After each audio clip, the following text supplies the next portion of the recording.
Video ini tentang analisa fundamental saham BMRI dilihat dari keuangannya 4 tahun terakhir. Video ini juga tentang kisaran harga wajar BMRI itu sendiri, dihitung dari proyeksi dividen tahun 2023. Spoiler dulu nih, ekuitas BMRI terbesar selama 4 tahun terakhir. Spoiler kedua, laba BMRI tertinggi selama 4 tahun terakhir. Oke, sebelum dimulai, saya minta tolong like video ini dan tulis BMRI di komen. Kalau nanti buat Anda videonya nggak ada manfaatnya sedikit pun, Anda boleh kok cabut like dan hapus komennya. Gimana? Oke ya. Kalau begitu, saya tungguin selama 3 detik ke depan. 1, udah di like videonya. 2, udah tulis BMRI di komen. 3, sip. Dari hati saya yang terdalam, terima kasih banyak ya. Oke, meskipun di awal kita tadi udah dapat 2 spoiler ya, kita nggak bisa langsung serta-merta bikin kesimpulan bahwa BMRI layak invest. Kenapa nggak bisa? Alasannya gini. Saham yang mau diinvest idealnya harus memenuhi 3 faktor. Faktor pertama, fundamentalnya mewah. Faktor kedua, valuasinya murah. Faktor ketiga, prospeknya cerah. 2 spoiler tadi baru bahas fundamentalnya doang. Karena ekuitasnya terbesar dan labanya tertinggi selama 4 tahun terakhir, oke, fundamentalnya BMRI mewah. Tapi soal valuasi dan prospeknya BMRI gimana kita belum tahu. Dan itu yang akan kita bahas bareng-bareng dari sekarang sampai akhir video ini. Ngomong-ngomong nih, saya punya bocoran 3 daftar saham yang layak invest. Saya kasih status layak invest karena bagi saya 3 faktor pentingnya terpenuhi semua. 3 saham layak investnya bisa diakses lewat link yang saya taruh di deskripsi video ini. Oke, kita masuk ke pembahasan. Video ini direkam 8 Februari ya, closing di 10.200 ya. Oh ya, 8 Februari closing di 10.200.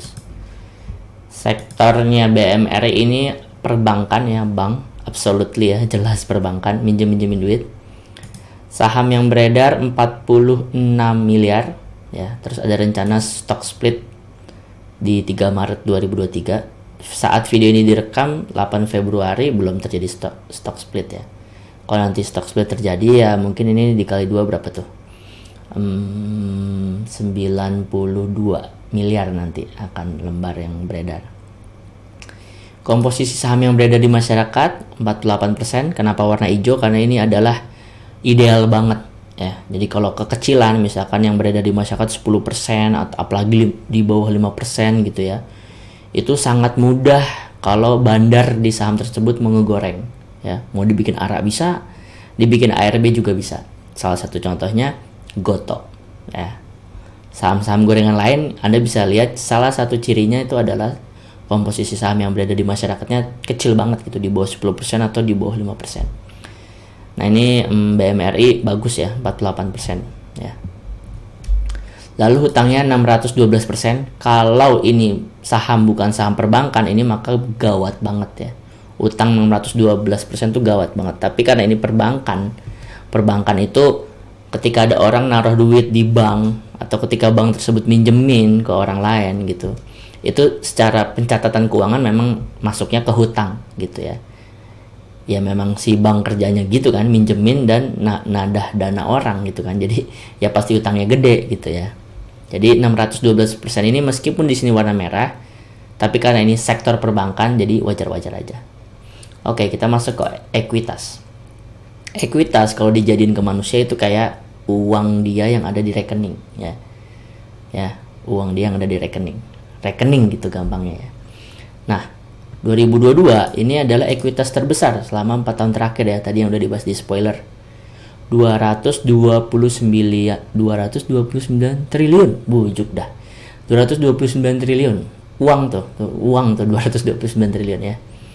2019 cuma 204 triliun, 2020 turun, oke turun, 2021 comeback dia jadi 204 triliun, nyamain kayak pas 2019. Terus 2022 naik 12% ya. Jadi dari kiri ke kanan itu bacanya selangnya intervalnya setahun gitu ya.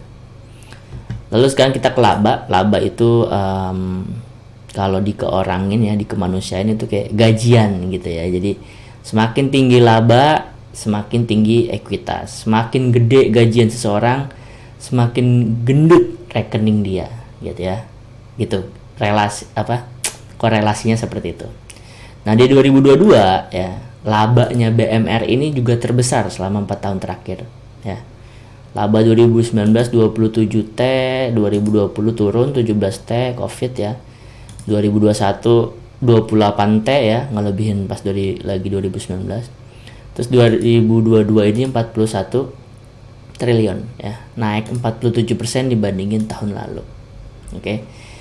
Jadi seperti yang saya bilang, fundamentalnya BMRI udah fix mewah ya, udah nggak ada debat gitu ya, mewah. Sekarang tinggal kita masuk ke valuasinya ya, valuasinya gimana gitu. Fundamentalnya oke, mewah, valuasinya gimana? Oke. Valuasinya di awal video tadi saya bilang bahwa saya menggunakan perhitungan proyeksi dividen di tahun 2023 ini gitu ya. Jadi valuasi orang tuh beda-beda tuh. Ada investor valuasinya berdasarkan apa. Nah, kalau saya berdasarkan dividen. Dividen kapan? Dividen di 2023 ini gitu ya. Dividen 2023 berarti ngebagiin keuntungan di tahun 2022. Nah, kalau Anda yang nggak ngerti gini. Dividen itu kalau dikeorangin itu kayak sedekah lah gitu ya. Kayak kalau ada orang ada orang di suatu daerah gajinya mahal atau bisnisnya gede banget, tapi dia nggak ngebagi-bagiin ke orang sekitar, nggak bantu-bantu orang sekitar, kan percuma gitu ya. Nah, sama saham, kalau ekuitasnya membesar terus, labanya meningkat terus, kalau nggak bagi dividen percuma. Nggak semua investor percaya akan hal itu, tapi ada sebagian investor yang sangat percaya hal itu, yang sangat menggunakan mindset itu ya, mindset yang tadi tuh, yang percuma saham ekuitasnya membesar atau labanya meningkat setinggi apapun kalau nggak bagi dividen. Nah, saya pribadi termasuk yang menggunakan pendapat itu ya. Oke, di dividen ada 3 kosakata, ada 3 istilah. Ada istilah EPS gampangnya keuntungan. DPS itu berarti yang diterima oleh investor saham tersebut ya, tentu diambil dari EPS gitu. Dan DPR adalah rasionya ya. Oke, kita masuk. Di 2019 EPS dia, keuntungan dia 589. Yang dibagiin ke investor 353. Nah, itu berarti DPR-nya 60%. 60% tuh dari mana? Ya, 353 itu 60% dari 589 gitu ya. Jadi DPR nih ya rasio dalam bentuk persen. Di 2020 60% lagi DPR-nya, 2021 60% lagi. Pertanyaannya, 2022 kira-kira DPR-nya berapa persen? Sangat pertanyaan yang mudah ya kan. 3 tahun terakhir 60% semua. Nggak usah pakai bingung. Pembagian dividen tahun 2022 ya kira-kira 60% lagi gitu ya. Jadi ini saya pencet 60%, dan begitu saya pencet maka keluarlah kisaran harga murah, wajar, dan mahalnya BMRI. Siap-siap? Bismillah. Oke. Harga murahnya BMRI itu ada di 5.200 atau udah kelewat 48%. Wajarnya BMRI ada di 7.900, udah kelewat 22%. Mahalnya ada di 10.500 atau ya 4% lagi lah dari harga sekarang gitu ya. Jadi kalau secara perhitungan dividen ini maka valuasinya bisa dinyatakan sebagai udah nggak murah lagi ya, udah nggak murah dan udah nggak wajar, udah mendekati harga mahalnya gitu ya. Sekali lagi saya bilang metode para investor dalam memvaluasi saham tuh beda-beda. Saya menggunakan valuasi menggunakan dividen. Oke. Nah, sampai sini mungkin ada yang berpikir, Min, lu yang bener aja BMRI turun ke 5.200 ya. Kalau turun ke 5.200 saya gadai tanah, gadai BPKB, jual ginjal misalnya gitu ya. Ya terserah kan, setiap orang beda-beda gitu ya. Kalau saya berdasarkan valuasi saya yang biasa saya pakai terhadap saham apapun ya, untuk perhitungan awal gitu ya, kisaran murah, wajar dan mahal, maka saya makainya ini. Jadi secara valuasi ini udah kelewat ya, udah nggak murah lagi dan udah nggak wajar gitu ya. Oke, jadi secara fundamental, analisa fundamental udah selesai tadi ya. Dari sejak saya kasih tahu ekuitas dan labanya yang terbesar itu udah selesai. Secara valuasi juga udah selesai ya. Jadi kalau video ini sebenarnya sekarang selesai, udah nih selesai nih ya, 10 menit nih udah selesai nih. Tapi saya ngasih tambahan lagi nih, sisi dahaga Anda. Mungkin Anda ada yang Min, oke Min, saya oke, saya terima perbedaan pendapat kita dalam valuasi, tapi saya cinta banget nih sama BMRI. Saya pengen masuk banget nih ke BMRI. Bisa ada tambahan info nggak? Kalau misalnya Anda kira-kira berpikir kayak gitu, saya ada tambahan info gitu. Tambahan info saya adalah saya bisa ngitung resikonya kalau Anda nge-hold 2 tahun ke depan. Oke, 2 tahun ke depan ya. 2 tahun nih. Jadi saya mau ngitungin Anda resiko kalau nge-hold 2 tahun ke depan BMRI ini ya. Itu apa sih gitu dari sudut pandang dividen gitu ya. Oke. Tahun 2023 kita berasumsi berapa nih? Berapa kenaikan tahun depan berapa? Saya sih mungkin akan masukin 12%. Kenapa 12%? Gini, kalau secara ditanya percaya dirinya, saya yakin di atas 12%. Kenapa? Sekarang suku bunga lagi tinggi. Ya, Jadi tahun depan saya yakin di atas 12%. Ya. Pokoknya enggak 5%, enggak 8%, atau apalagi minus 8%, enggak gitu ya. Jadi saya yakinnya di atas 12%. Tapi di atasnya berapa saya nggak tahu. Ya. Sejauh mana akan naik saya nggak tahu gitu ya. Jadi saya akan terus 12% aja, dengan anggapan ya samalah sama kayak tahun 2022 gitu ya. Oke. Sekarang kita ngitungin PBV. Ya, PBV itu kira-kira dihargain berapa sih BMRI di pasar ini gitu ya. Nah, selama 4 tahun terakhir ya, rata-rata 2019 PBV-nya itu 1,6, 2020 1,3 kali, 2021 1,4, 2022 1,7. Kalau ini semua ditambahin terus dibagi 4, maka rata-ratanya 1,56. Oke. Jadi di sini saya masukin 1,56.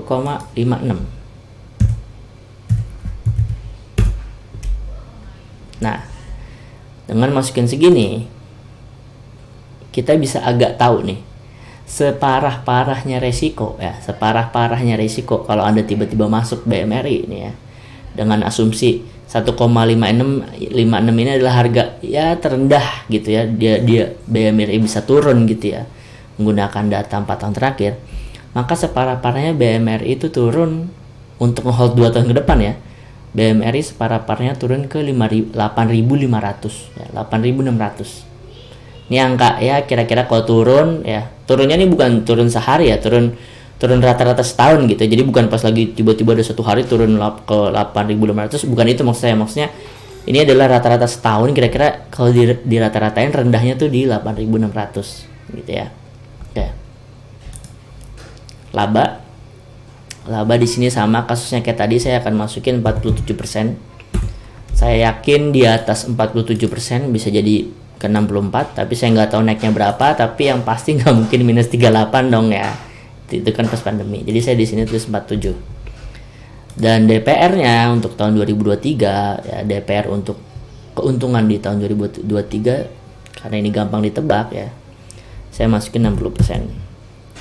Tapi sebelum saya enter, saya mau ngasih lihat dulu kenapa saya yakin banget BMRI ini bakal bagi dividen ya. Kita lihat sejarahnya biar enak nih. Nah, ini BMRI ya, oke. 2003 bagiin 4 bagiin 5 6 7 8 9. Ini 8 9 10 11 12 13 14 15 16 17 18 19 20 21 22. Jadi dia nggak pernah bolong. Oke? Nggak pernah sekalipun bolong. Ya. Jadi kenapa di sini bisa yakin 2022 dia bagi 60%, 2023 bagi 60% ya karena dia emang sejarahnya nggak pernah bolong ya. Kalau ibarat orang, dia orangnya selalu sedekah gitu, nggak pernah kumat, nggak pernah tiba-tiba pelit gitu ya. Oke, saya pencet enter. Begitu saya pencet enter, Anda fokusnya ke sini ya. Oke, saya pencet enter dulu. Oke, udah ya. Oke, dengarkan baik-baik. Ya, udah kayak mau hipnotis ya. Jika Anda masuk BMRI di harga 10.200 ya, di harga sekarang, lalu Anda berniat setidaknya megang sampai 2024, yang itu artinya megang selama 2 tahun, yang itu artinya sampai akhirnya pembagian dividen tahun 2023 ya, maka resiko Anda itu harganya turun 15%. Turunnya nih ya, turun. Oke. Dan kalau Anda masuk di harga sekarang 10.200 dengan niat nge-hold selama 2 tahun ya, sampai akhirnya masuk ke pembagian dividennya BMRI di 2024, maka Anda dapat dividen itu 12,8%. Ya, ini kayak hampir pasti. Nah, ini sedangkan resiko. Jadi kalau resiko ini terjadi beneran dan dividen ini terjadi beneran, maka resiko amit-amit pahit-pahitnya Anda nge-hold BMRI secara harga itu Anda turun minus cuman sekitar berapa nih? 15 ini 16 ya, katakanlah ini 13. Cuman minus 3% ya. Jadi kalau Anda udah nonton video ini, Anda tahu bahwa fundamentalnya BMRI mewah, tapi Anda nggak setuju dengan cara saya evaluasi yang mengatakan bahwa ini udah kemahalan, karena Anda mungkin tahu faktor ketiga tadi. Faktor ketiga apa? Prospek ya. Anda lebih tahu daripada saya, dan itu nggak salah dan itu bagus. Tapi Anda pengen tahu dari sisi saya, dari sisi memvaluasi pakai dividen, maka Anda nge-hold sampai 2 tahun. Resiko-resikonya BMRI itu secara harga turun Anda cuman minus 3%. 3% dari mana? Karena dari resikonya minusnya 15%, tapi dari kayak hampir pasti dapat dividennya yaitu sebesar 13%. Nah, itu jadi ngomongin resikonya nih. Kalau ngomongin harganya naik, itu udah rezeki Anda. Kalau itu nanti naik, BMRI naik terus gitu, itu udah saya nggak ngomongin. Kenapa saya nggak ngomongin? Ya karena bagi saya valuasi udah mahal, saya nggak bakal masuk gitu kan. Tapi kalau Anda mau masuk, saya kasih tahu bahwa resikonya nge-hold 2 tahun, ya paling banter kalau terjadi kenapa-napa minus 3% gitu ya. Untuk peluang potensinya saya nggak tahu gitu ya. Oke, sekian sebagai penutup dan pengingat. Penutupnya, kalau Anda suka analisa seperti ini, Anda bisa subscribe channel Saham Nyantai, channel di YouTube yang mencoba menganalisa pakai dari sisi dividen dan membuat investornya itu tenang ya, kalem, nyantai pas ngehold sahamnya sampai tiba hari dimana pembagian dividen. Kalau Anda suka, silahkan subscribe. Dan sebagai penutup sebagai pengingat, saya punya tadi 3 bocoran saham yang layak invest, yang menurut saya fundamentalnya mewah ya, mewah kayak BMRI tadi ya. Valuasinya cuman masih murah. Kalau BMRI kan tadi udah kelewat mahal tuh ya. Dan prospeknya juga cerah. Anda mau dapat 3 bocoran saham layak invest ini, silahkan klik link yang ada di deskripsi video ini.